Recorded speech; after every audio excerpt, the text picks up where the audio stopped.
What's up, y'all? Race time again here. We got the Haskell coming up at Monmouth on Saturday. Mile and an eighth, $1 million on the line in the purse, 5:45 Eastern Daylight Time.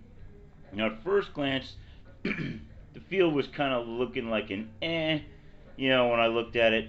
But you really can't let the lower end of the horses drag this one down. We've got CyberKnife back, Arkansas Derby winner. We've got Anita Derby winner, Taiba back for this one. We've got Florida Derby winner, White Abbario back for this one. And we got this new undefeated up-and-coming horse, Jack Christopher. So, without further ado, let's get into this here. Number one, CyberKnife.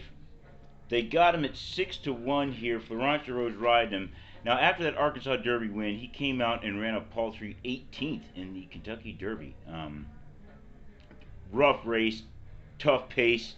I mean, we all remember that when Rich Drek came out with, just great strategies, which is what you needed to win that one. Epicenter decent. Well, I'd like to have seen Epicenter in this race, but I mean, that's horse racing. No Epicenter, but CyberKnife wasn't able to handle that one. He did come back, though, and get a win in the Matt win at Churchill. A decent win, mile 1/16 and 141 and change. So he and Brad Cox are back. This is a gun runner horse out of Flower Alley. I did like him in the Arkansas Derby, really more due to I just didn't really like those Arkansas Derby horses too much. He just kind of looked like the best one in that one to me. This race is much more competitive, I would say. Number two, we got Taiba. This horse was highly touted going into the Kentucky Derby for a horse that has only won 3 times. I did pick him to win the Derby.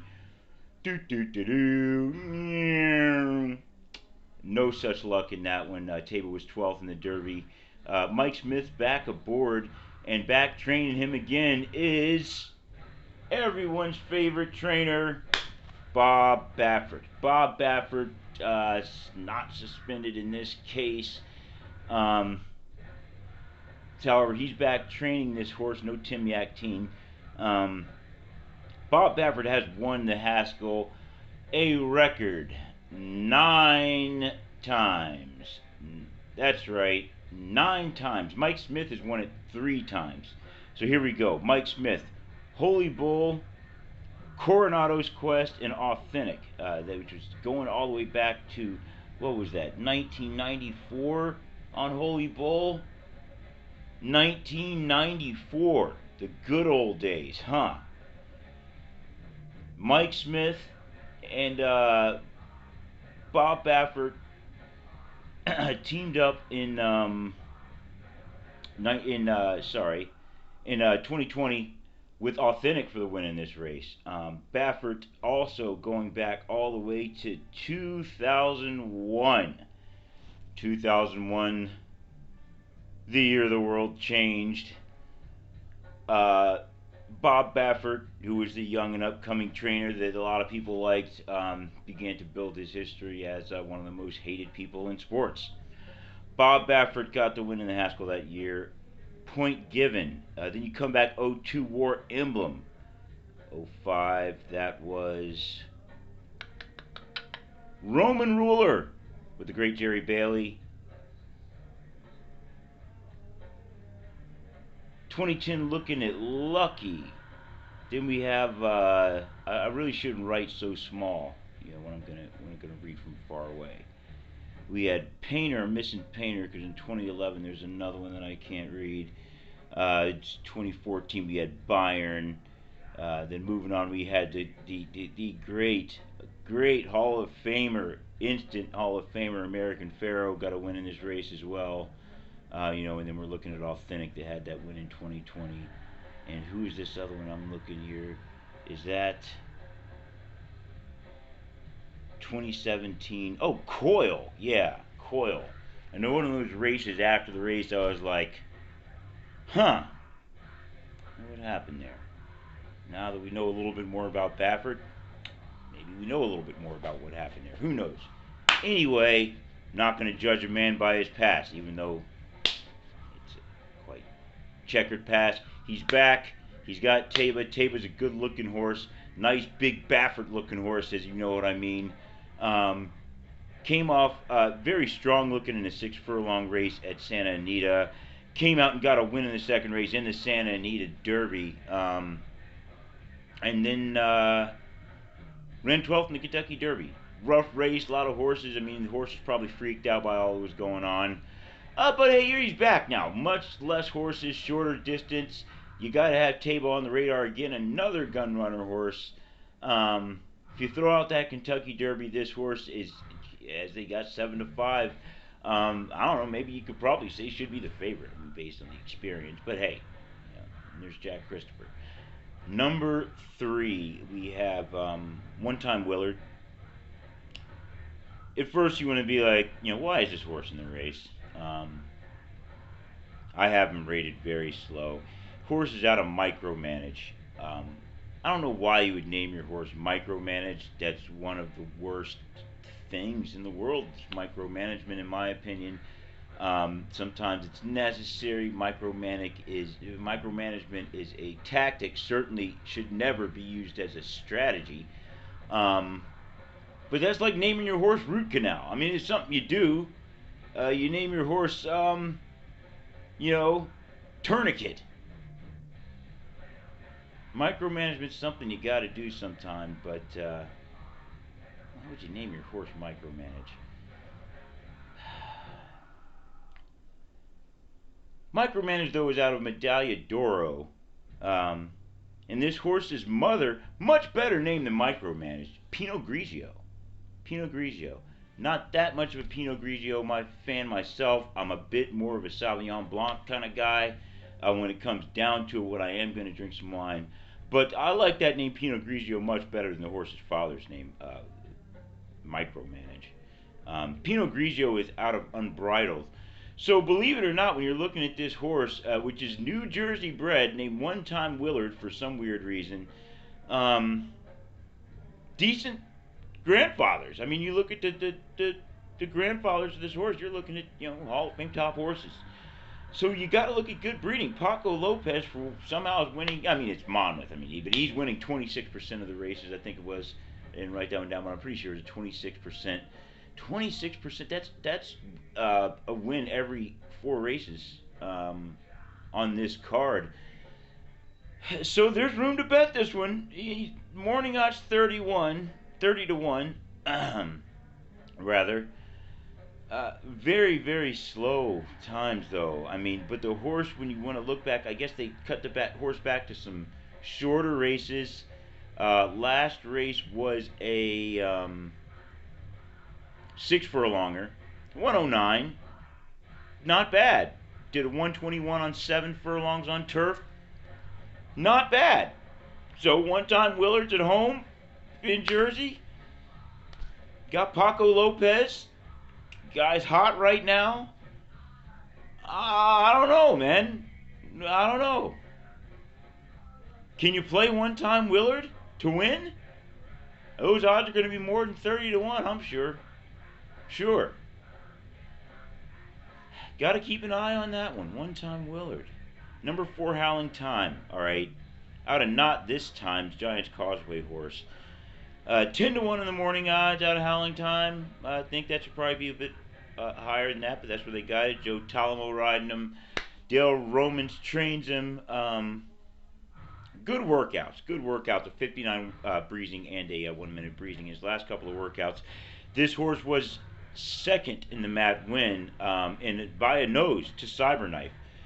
So, I guess if you like CyberKnife, you should like Howling Time as well. I guess it depends on how you want to look at it. But horse definitely showed he was competitive. Likes to run up front. I don't know. This pace I think is going to be weird. We'll get to the pace later on. Likes to run up front. Got a good win, coming off a good win. Lost by a nose. Talamo's an experienced guy. I don't know, put him up there at the top. He's an experienced guy. Before that Mat win, horse did have a win. Optional claimer Churchill. Mile and 1/16 and 143 in the slop.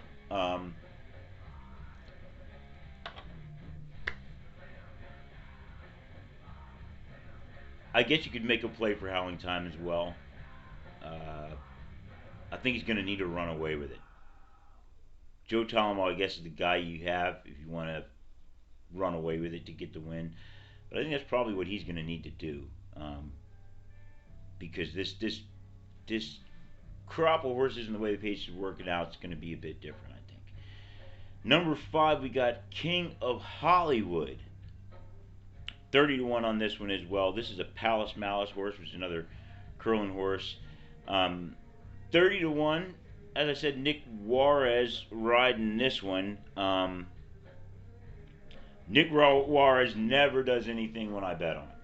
Never. Ever, ever, ever, ever have I ever...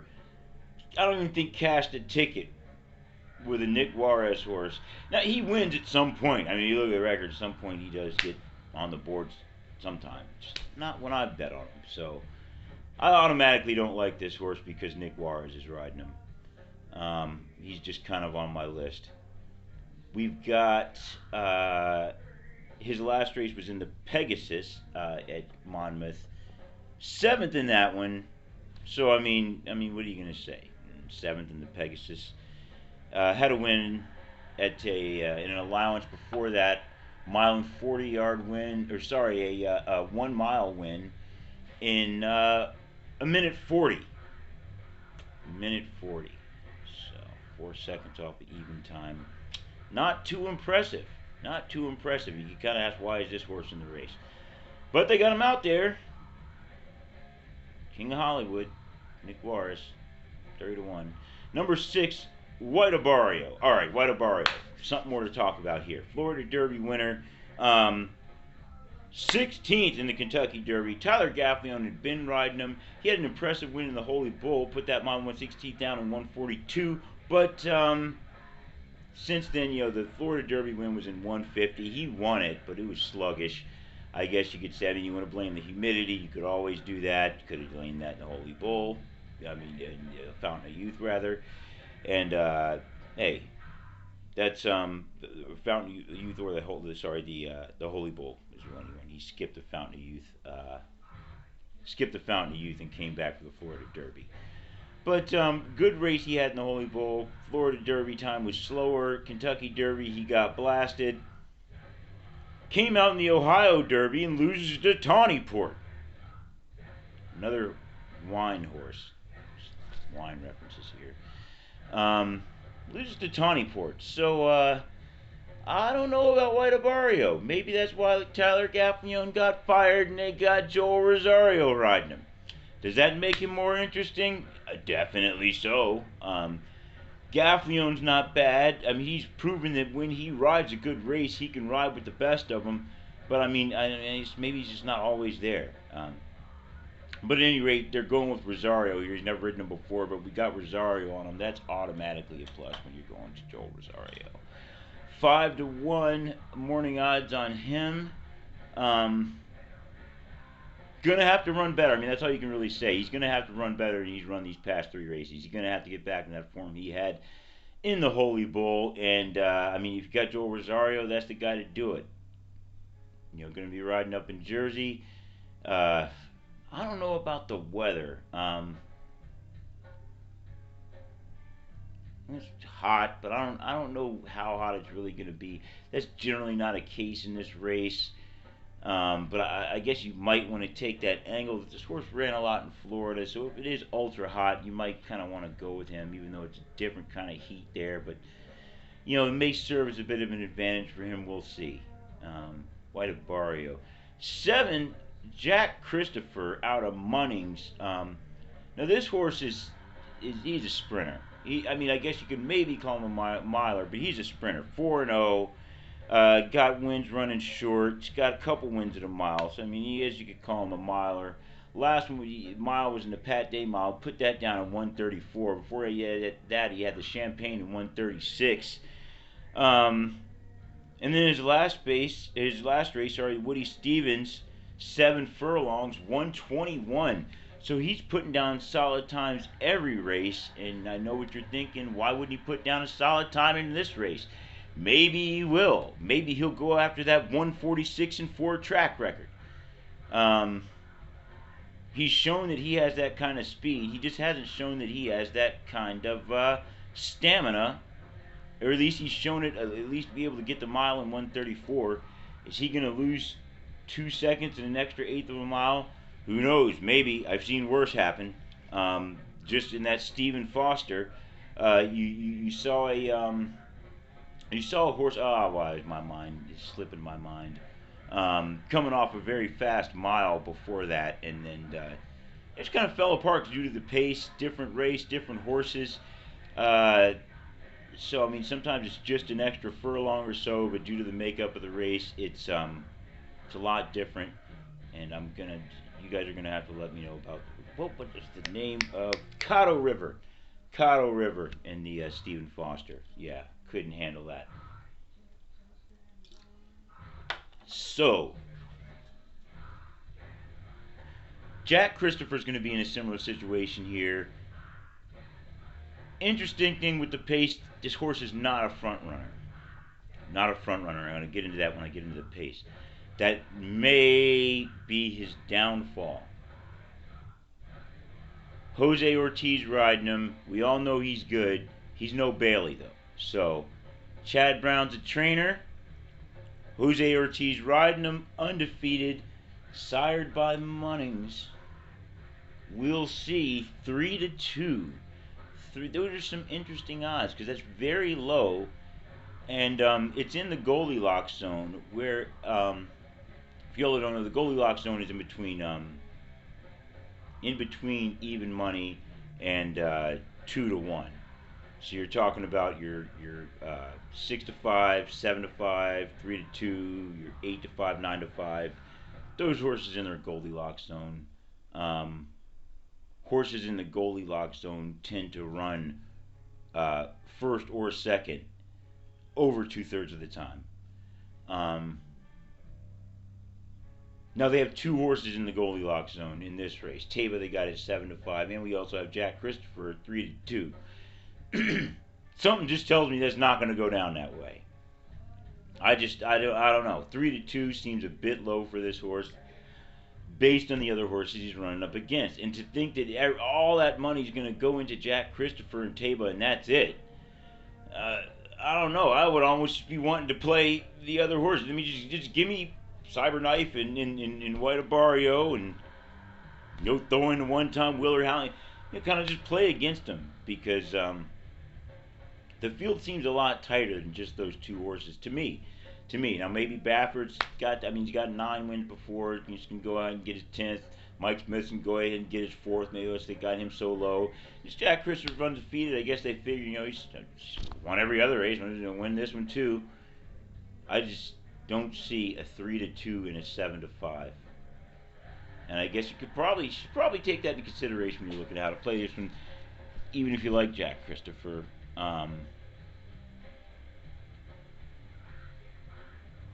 He's definitely from the looks of it to me, he's the best horse in the race. I guess you would want to say, and in all things being equal, and giving certain distance. I mean, I guess if it were 7 furlonger, you definitely want to make him a 3-2. 6 furlonger, maybe even if it were a mile, you're kind of like, yeah, I don't know. Spending too much time in these morning odds. But that is Jack Christopher. Strong times, undefeated. It's his race to lose pretty much on paper. Number 8, Benevengo. This Benevengo horse here out of Gormley. This is a Malibu Moon horse out of the AP Indy line. A.A. Rodriguez. I forgot to look up this guy's first name. Something tells me he was Aaron Rodriguez. A.A. Rodriguez, the jockey. I don't like doing that. 20-1. 20-1. Never ridden this horse before. Now, there was this other guy. I don't know why. This I Castillo was doing decent on the horse. They took him off. And they got this A.A. Rodriguez guy. So he's riding him. Last win, optional claimer, mile 1/16 and 143. So that's not bad. You can't ever say 143 is bad. For that, he was 4th in this long bench at Monmouth. good breeding, or sorry, good workouts though. Good workouts. 58 handily. I hate handilies, but I mean, even if you take 2 seconds off the handily, which is what I usually like to do, you're looking at a 1 minute breezing. And before that, he put up a 59 breezing. So this horse is working out well as well. Nothing against this A.A. Rodriguez, just not too familiar with him. Didn't have good numbers on paper. If you're a fan of his, maybe that's a reason to like him. But I don't like the jockey change in that kind of situation. Even though the horse is kind of decent. The horse is kind of decent. So that's the field there. That's what we got. 8 horses. Now we're going to get into this pace here. Take a quick break here. Quick commercial break slash, I guess you would call it a product view, not a commercial. Blue Moon Light Sky. Very light, very watery. Not that much of a fan. It's on sale though. It is okay if you're looking for something. It's hot, it's daytime, so I mean it's very very light. It's somewhat refreshing, I guess you would say. Kind of like watered down orange soda, if that's the flavor you're going for. But now, let's get into the pace. Here's the interesting thing about this one. This Jack Christopher horse does not take the lead. Doesn't like to run up front. He likes to ride off the pace. However, you're looking at a horse that's been running 45-second opening half miles. These other horses in here, we got Benevengo.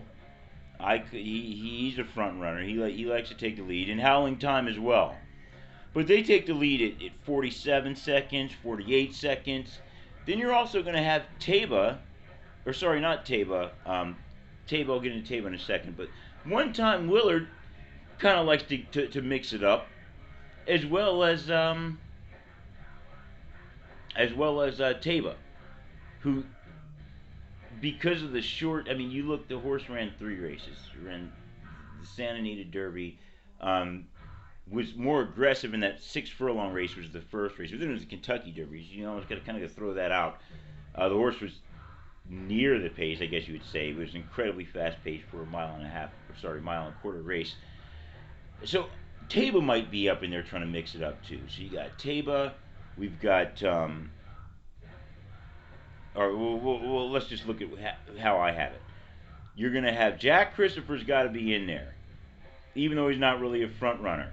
If he tries to hold Jack Christopher back, and you go out and you let this Howling Time, or you let Benevengo go out and take the lead at a 48, 47 second half mile, I think Jack Christopher is finished. Yeah, you're gonna hold the horse back that likes to ride that fast, that long.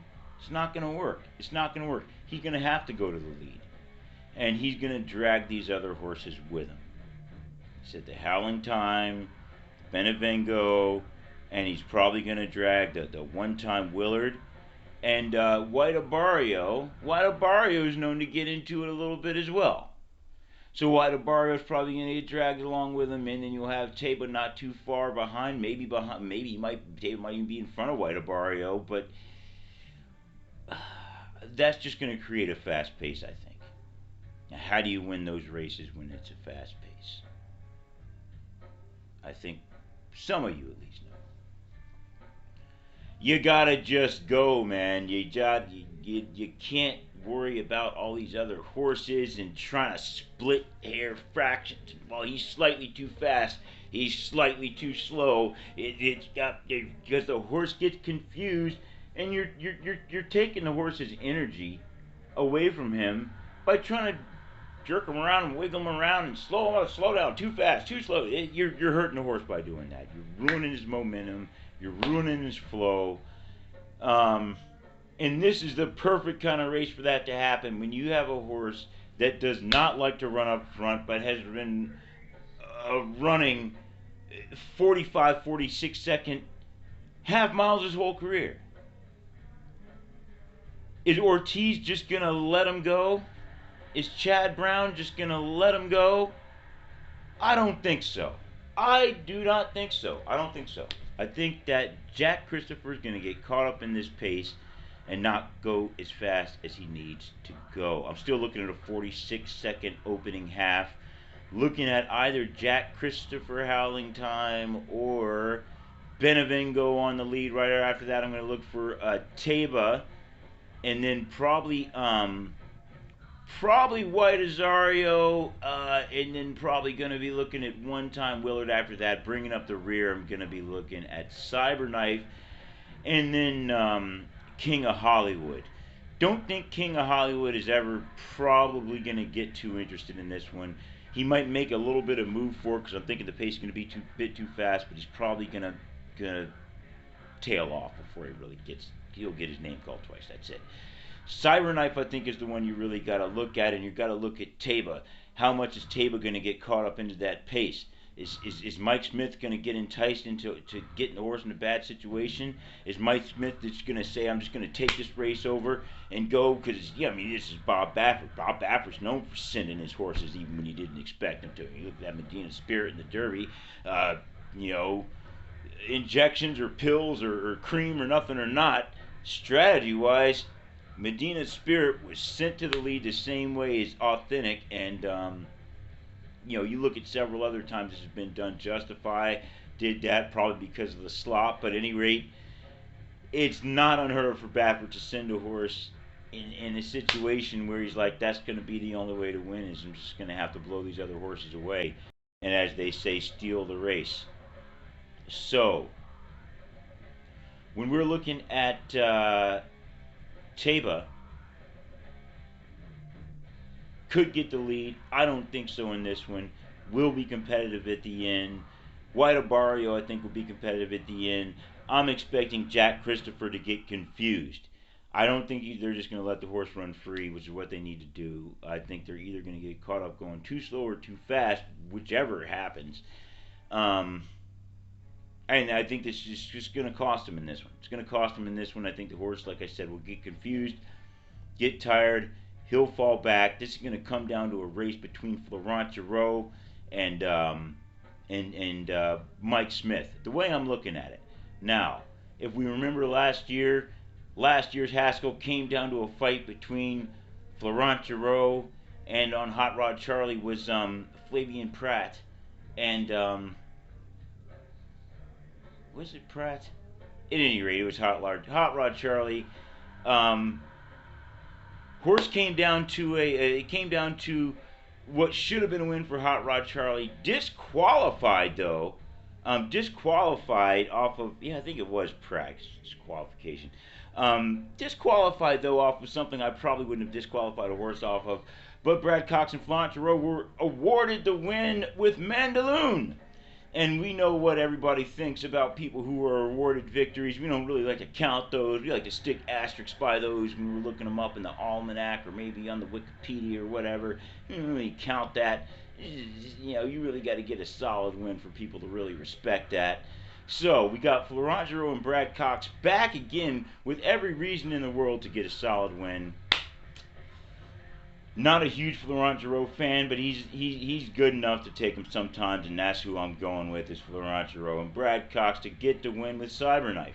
I think they will get the win. I think CyberKnife is probably a little bit better at this point than Taiba. Taiba kind of disappointed me in the Derby. It was a Kentucky Derby, but hey, this is a chance to regain some points. I think Taiba runs second, though. Third, I got White Abbario. Joe Rosario, I think, gets this horse up and runs a much better race than getting beat by Tawny Port in the Ohio Derby. But not going to be good enough for the win. So I've got White Abbario running third. And in fourth place, I've got one-time Willard. Paco Lopez, knows the track, local horse. Why not? Why not? I don't think he's going to be too much on the pace. And that's the kind of situation where you just get that good. The jockey's familiar with the track and everything, gets a good path throughout that one, and yeah, maybe he could win it. If the odds get big enough, I might even play him to win. But I got one time Willard there running fourth. So no Jack Christopher in this one. I think he's going to have to blow this field away to win, and probably a surprise that I'm not taking a horse that's so heavily favored. Not even putting him in the money, but just the way this is shaping out, I think this horse really needs to go, and I just don't think that they're going to let him do that. So once again, I've got CyberKnife for the win there. 1, 2, 6, 3. When you've got a horse like a Taiba with a strong odds, and you've got a horse that's 6 to 1. 6 to 1 is a sweet spot.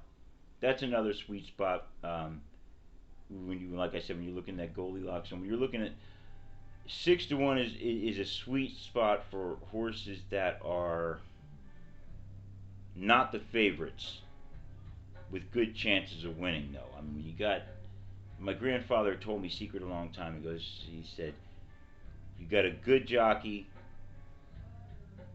raced longer than a mile, 6 to 1 odds, take that horse. He told me to play him to place. He never told me exactly what he did. He told me to play him to place. And that strategy's been very successful. Very successful if you just take those 6 to 1 to place. So I like that. And another strategy, you know, like I said, don't like to get into betting too much because it's can't tell everybody how to bet. But, you know, another strategy, when you get that Goldilocks horse, and then you get that horse in the sweet spot, another strong thing to do is to box. Just those two. You take your sweet spot horse as a place, which would have been a place, and you play him in a box with that Goldilocks horse that, like I said, 2/3 of the time, it's like 66% or so of the time, those horses run 1 or 2. So, that's it. Enough on the strategies. We're going to keep an eye on this if there's any scratches or anything. Don't think there will be or anything, no.